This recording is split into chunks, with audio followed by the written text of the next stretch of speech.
শিল্প খাতে নিয়োজিত বিদেশি কর্মীদের জন্য বড় সুখবর দিল সৌদি আরব। এবার ইকামা বা ওয়ার্ক পারমিট ফি বাতিলের সিদ্ধান্ত নিয়েছে দেশটি।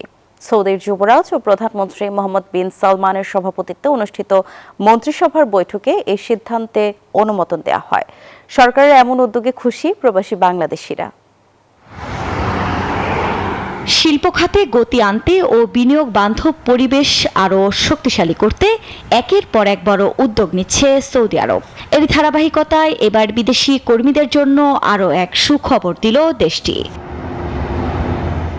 যুবরাজ ও প্রধানমন্ত্রী মোহাম্মদ বিন সালমানের সভাপতিত্বে অনুষ্ঠিত মন্ত্রিসভার বৈঠকে শিল্প খাতে নিয়োজিত বিদেশি কর্মীদের ইকামা বা ওয়ার্ক পারমিট ফি বাতিলের সিদ্ধান্ত নেওয়া হয়।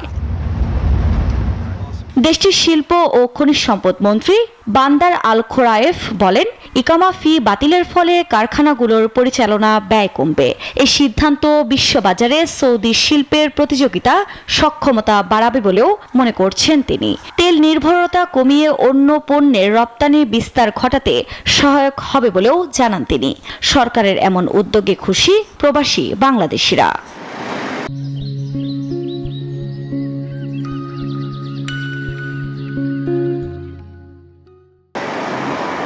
গণমাধ্যমের তথ্য অনুযায়ী ভিশন 2030-এর লক্ষ্য বাস্তবায়নে সৌদি আরব ধীরে ধীরে তেল নির্ভর অর্থনীতি থেকে বেরিয়ে বহুমুখী অর্থনৈতিক কাঠামো গড়ে তুলছে।